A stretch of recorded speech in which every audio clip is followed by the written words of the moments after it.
Greetings, all. How are you? It is my hope that you are well. I am recording this from my office before I head on the road to Nashville. There's been a lot going on. Had some funerals that I had to do, and I'm headed down there for that purpose. But I want to share some information with everybody. Here are some updates. City Life Center purchased two new vans today. The vans were metallic blue and white, a 2024 Transit 350 and a 2025 Transit 350. They're financed through Ford Financial and will cut our transit expenses in half. Currently, we are renting two vans, a white van and a black van, from Allard in Hammond, Indiana, and they are $2,200 a piece, and so that'll cut us down. We'll be right at $2,100, or just a little bit above $2,100 a month in finance costs. Our strategic plan, here's an update. The consultant that we had for free will work with me and my leadership team so that we can finalize a draft that we will hand to the board so that the board can then build out and discuss it. We need to get finalize the strategic plan and all of the aspects of that so we can put out a plan of action for 3 to 5 years to come. Partnerships going forward, Girl Coalition, Girl Scouts. They're going to provide girl mentorship as well as Girl Scouts. Males with a Plan, male mentorship. We'll be partnering with them in Edgewater for mentorship and mental health here in the community. It's a part of our Gary Grant, which I'll get to in a few minutes. On the programming side, I just want to let you know we have 53 students registered and attending. 16 students of those students are on CCDF. We have started the Good News Club, which is a Bible study group every Monday with the students, and we'll be transitioning to having family Bible night and things like that coming up soon. Our summer camp is people are already trying to register their kids for summer camp, so those registrations will open up this week, and people will be able to sign up online via our website as well as our Facebook. It is $400 per student.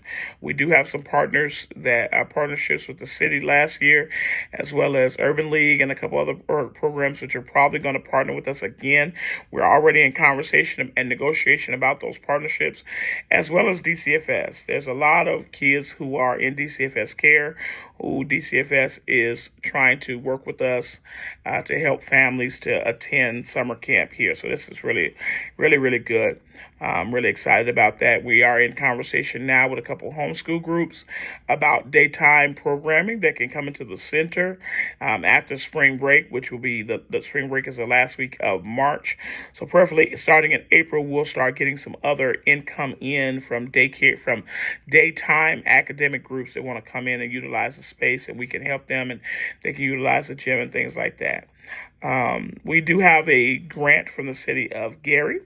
It is $50,000. It's a $100,000 grant. Let me say that it's a $100,000 grant, but $50,000 of it is going to be given to us in 2025, and $50,000 in 2026, contingent on how well we do with 2025. So about $37,000 is for programming. It's broken down with personnel and partnership programs, stuff like that. Then we have partnership programs that we actually have.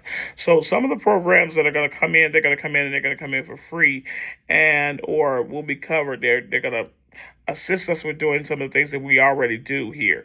But then we have two partner programs, and that's Males with a Plan as well as Girl Coalition, to provide some different programming to our students. This is something that we were already trying to do, something that kind of was on the books when I started with mental health for youth and young people in this area. We must combat teen pregnancy and teen violence and all the things that are going on, all the things that our young people are challenged with, and we're going to do this with these different partners.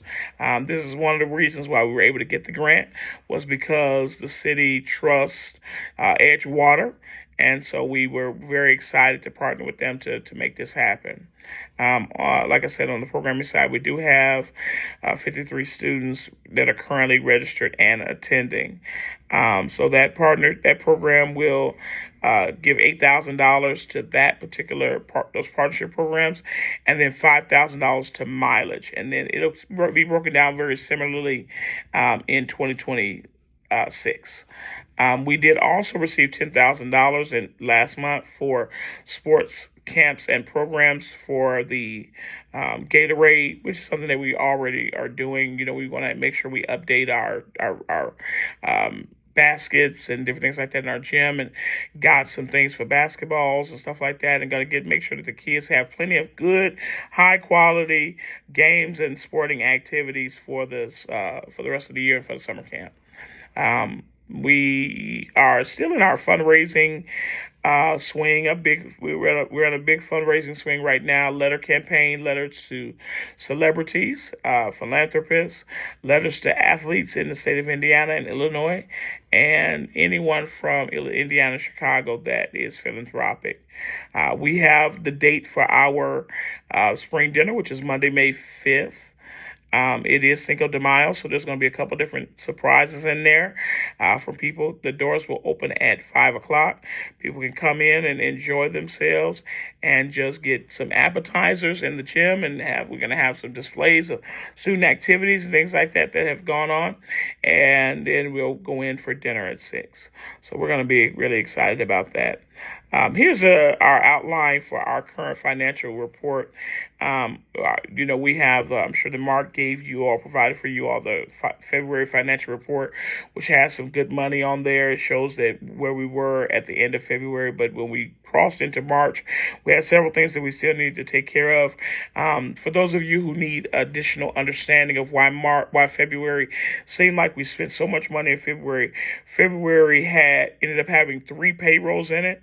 We bounced a payroll in January, which had to be paid back in February, just because of, we had some cash flow issues at the beginning of the year. We don't have the guaranteed money, so we were waiting on the Lilly money to be loosened up so that we could take that. So we took $53,000 that was designated to 2025, and we put that in the account, and we took care of that business.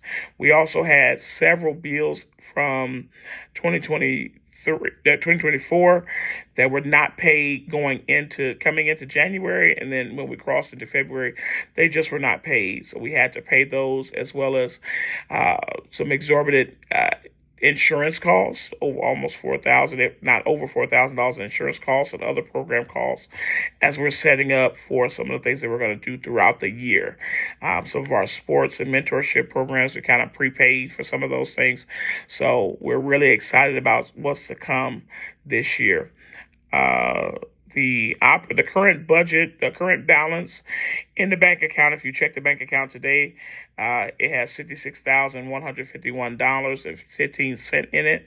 We're going to subtract $39,000 from that for van down payments for our 2 vans. We put down $39,000 for the 2. We put down $40,000. We paid a $1,000 deposit with our card, and then took 2 checks, one $19,000, the other one $20,000, to put down payments on our vans. So that left us with that leaves us with $17,151.15, and we expect a deposit this week for tuition from CCDF. Our Lilly account has $1,100, savings account $2,100.10, $2,110.64. I'm sorry. Our CD has $114,451.51, and then we have paid down $20,000 from our line of credit. So we're really excited about that as well, to have paid down that line of credit. We have received gifts, corporate donations, gifts for exceeding $42,000 for the year. So we have $30,000 from CN Railroad, and South Shore Railroad has given $10,000. And then we have applied for, year to date, we have applied for we have applied for $170,000 in grants. The Lilly Foundation has the Christian grant, the Christian Stories grant, so we applied for that. And then we also have the AIM High grant, which is $100,000, and the AIM High grant 2, which is a $20,000 capacity building grant. We did have a Legacy Foundation walkthrough on Monday, which they brought a team of people out to walk through the building, and they saw the building, they saw all the things, all the sites and everything, and so they were very excited, and they want to do, some of their board members want to do some other partnerships with us that could bring us some income. So I'm really excited about that, as well as we've identified just over $2.5 million in grants that we're going to apply for by the end of May. We are working very aggressively to get money in. We do know that cash flow is a challenge, and we have several things that we want to accomplish. We're trying to make sure that we can keep this ship afloat and that we are steadying the ship. So, unfortunately, I'm not there to answer any questions, but it is my hope that as you receive this and as you read my report, you're able to understand exactly what is being shared and why it's being shared. Thank you all. Have a nice night.